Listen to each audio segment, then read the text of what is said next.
नमस्कार साथियों, आपके अपने YouTube चैनल ओजे क्लासेज के डिजिटल प्लेटफॉर्म पर आप सभी का एक बार फिर से हार्दिक स्वागत है। तो आज आपके सामने एक बिग अपडेट लेके आए हैं यूपी पुलिस के रिगार्डिंग।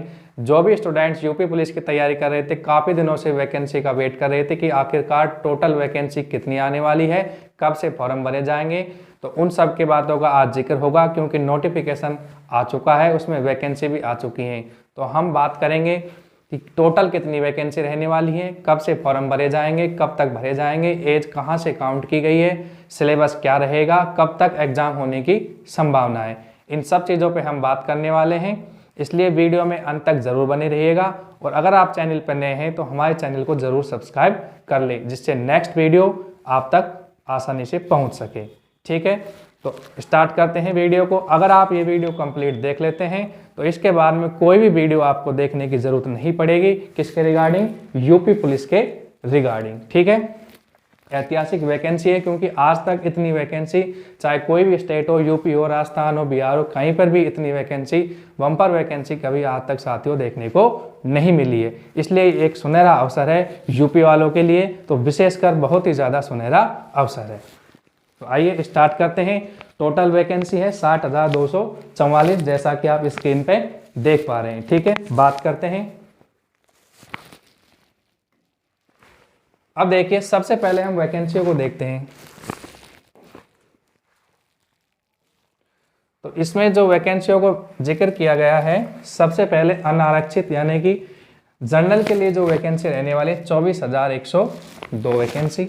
ईडब्ल्यूएस के लिए जो वैकेंसी दी गई है 6,024। इसी के साथ अन्य पिछड़ा वर्ग यानी कि ओबीसी, इसके लिए 16,264 और एससी और एसटी के लिए तो टोटल वैकेंसी हो जाती है 60,244, जो कि आज तक की बहुत बड़ी वैकेंसी है। आज तक इतने पद कभी भी कोई से भी स्टेट को देख लो, उसमें देखने को नहीं मिले हैं। तो इसमें देखिएगा, अगर हम बात करें कि आवेदन कब से स्टार्ट हो रहे हैं, तो 27 दिसंबर 2023 से आवेदन स्टार्ट हो रहे हैं। कब तक भरे जाएंगे फॉर्म? 16 जनवरी 2024 तक फॉर्म भरे जाएंगे। यानी कि अगर हम मोटा मोटा से देखें तो 21 दिनों का टाइम यहाँ पर दिया गया है फॉर्म भरने के लिए। तो इससे यह प्रतीत होता है कि कितनी जल्दी वैकेंसी आई, मतलब फॉर्म भरे जा रहे हैं, तो एग्जाम भी पूरा जल्द ही टाइम पर कराने का पूरा विचार है। इसलिए यूपी पुलिस हर हालत में वैकेंसी को जल्दी से जल्दी भरने का प्रयास करने वाला है। ये कहाँ से देख पा रहे हैं? सीधा फॉर्म भरने की डेट से। ठीक है, तो आइए आगे देखते हैं। आगे हम बात करते हैं शैक्षिक अर्हता, यानी कि इसके लिए क्या क्वालिफिकेशन होना जरूरी है। तो उसमें देखते हैं, सबसे पहले भारत में विधि द्वारा स्थापित बोर्ड या 10वीं यानी कि 10वीं एवं 12वीं कक्षा उत्तीर्ण की हो।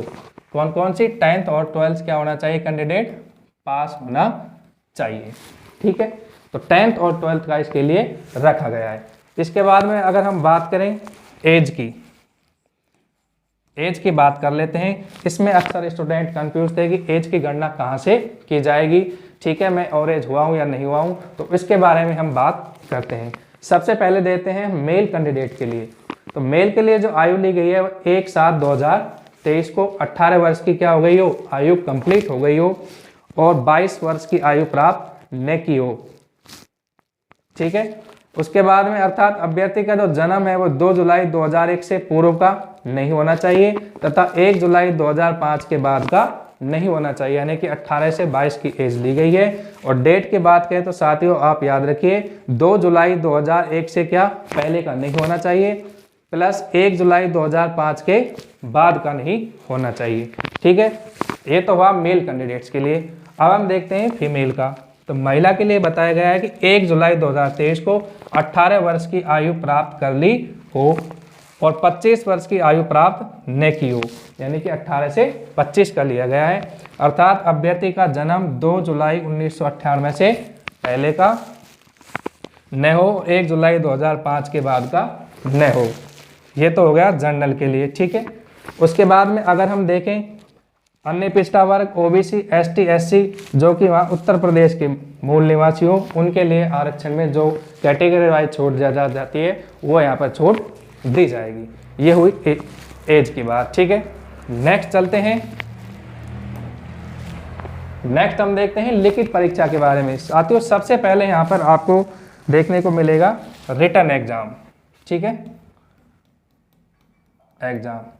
एग्जाम के बाद दूसरा फेज रहेगा डॉक्यूमेंट्स वेरिफिकेशन प्लस उसके बाद में होगा पीईटी यानी कि नापतोल, ठीक है, वह होगी। उसके बाद में तीसरा स्टेज रहेगा फिजिकल का, ठीक है, उसके बाद में मेरिट आ जाएगी। ये इसका रहने वाला है। तो इसमें देखते हैं, अब हम बात करते हैं लिखित परीक्षा की। तो लिखित परीक्षा होगी 300 अंकों की, ठीक है, जिसमें 150 क्वेश्चन हमारे सामने आएंगे और टाइम रहेगा 2 घंटे का, यानी कि 150 क्वेश्चन रहेंगे 2 घंटे में, ठीक है।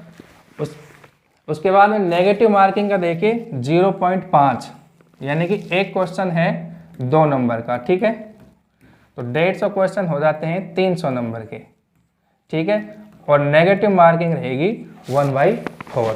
ये यहाँ पे नेगेटिव मार्किंग रहने वाली है, ठीक है। इसके बाद में नेक्स्ट चलते हैं। हाँ साथियों, एग्जाम को लेके भी कंफ्यूज था, वो यहाँ पे क्लियर कर दिया है कि एग्जाम कैसा होगा, ऑफलाइन मोड पर एग्जाम होने वाला है, ठीक है। नेक्स्ट चलते हैं। अब हम बात करते हैं कि फिजिकल स्टैंडर्ड टेस्ट में क्या होने वाला है। इसके लिए देखते हैं, सबसे पहले रहते हैं मेल कैंडिडेट्स के लिए।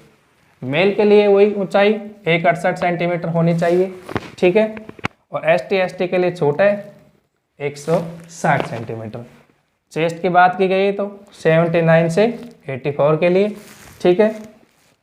उसके बाद में महिला के लिए बात की गई है, ऊंचाई की वो की गई है 152 सेंटीमीटर, और ST के लिए छूट लगा कितनी 147 सेंटीमीटर हो जाती है, ठीक है। वजन महिला अभ्यर्थियों के लिए मिनिमम कितना होना चाहिए 40 kg, 40 से कम वजन नहीं होना चाहिए।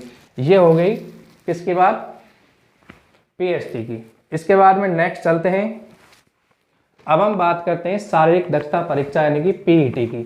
इसमें क्या होने वाला है फिजिकल के लिए, मेल और फीमेल दोनों के लिए। तो इसमें बात करते हैं सबसे पहले मेल कैंडिडेट के लिए, ठीक है। तो मेल के लिए जो रहने वाला है 4.8 किलोमीटर यानी कि 4800 मीटर का रनिंग कितने मिनट में, 25 मिनट में, जो कि इजी है। अगर आप तैयारी करते हो तो इसको करना कोई बड़ी बात नहीं है। उसके बाद में देखते हैं फीमेल के लिए। तो फीमेल के लिए जो फिजिकल रहने वाला है वह है 2.4 किलोमीटर यानी कि 2400 मीटर, और टाइम रहने वाला है साथियों 14 मिनट का, ठीक है। तो ये हमने बात की मेल और फीमेल के लिए फिजिकल के बारे में, ठीक है। इसके बाद में नेक्स्ट चलते हैं। नेक्स्ट देखते हैं हम, सबसे पहले इसमें बात करते हैं AWS के लिए। जो AWS का सर्टिफिकेट है वो कैंडिडेट इसमें ध्यान दें कि कब का AWS बना होना चाहिए। तो इसमें साफ साफ लिख रहा है, आप देख सकते हैं इसी वित्तीय वर्ष का होना चाहिए, यानी कि अगर हम बात करें 1 अप्रैल से 16 जनवरी 2024 इसके बीच का आपका AWS बना होना चाहिए, ठीक है। तो AWS वाले कैंडिडेट ये डेट ध्यान रख लें। नेक्स्ट चलते हैं। अब इसमें बात करते हैं हम OBC वालों के लिए।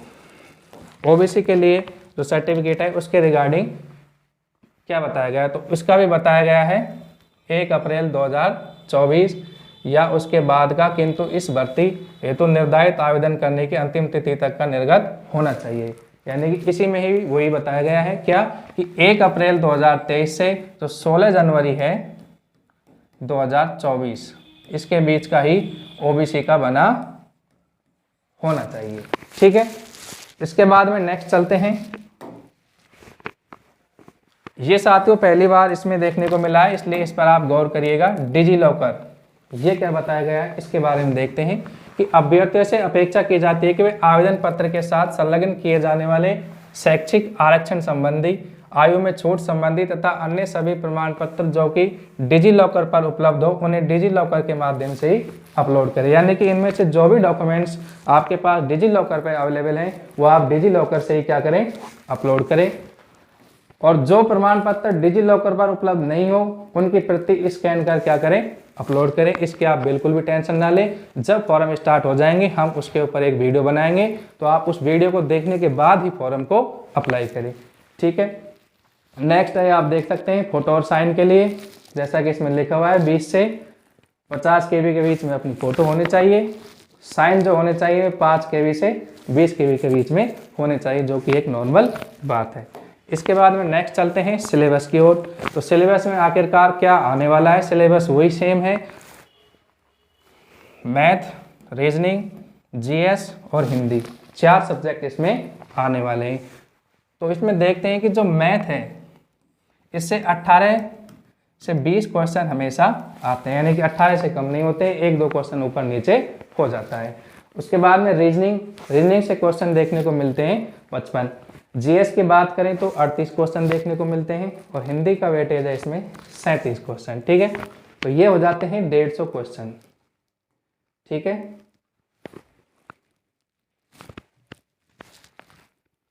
कितने क्वेश्चन हो गए, 150, ठीक है।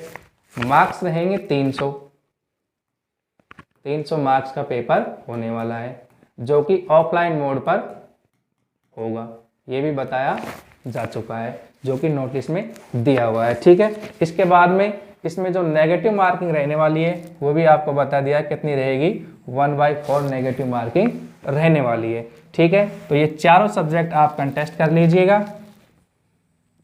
ठीक है। इसके बाद में फिजिकल वगैरह का आपका सब कुछ बता दिया गया है। नेक्स्ट देखते हैं कि यूपी वाले बच्चों के सामने एक समस्या है, 2 ऑप्शन उनके पास आ गए हैं, क्योंकि एसएससी जीडी और यूपी पुलिस 2 वैकेंसी उनके सामने हैं।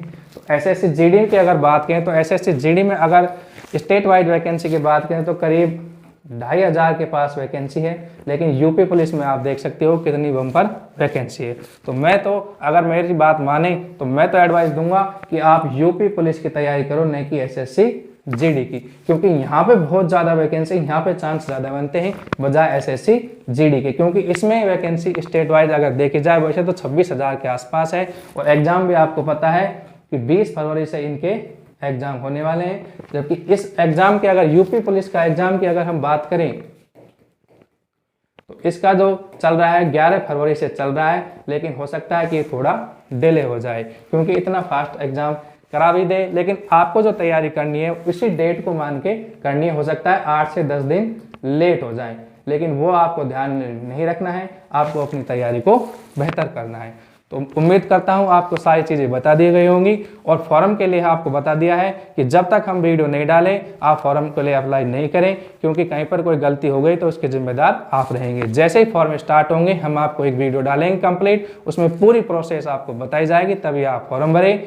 वीडियो अच्छी लगी हो तो वीडियो को लाइक करें, शेयर करें, और अगर आप और कुछ पूछना चाहते हैं तो हमसे कमेंट्स बॉक्स में ज़रूर पूछें। मिलते हैं नेक्स्ट वीडियो में। जय हिंद, जय भारत।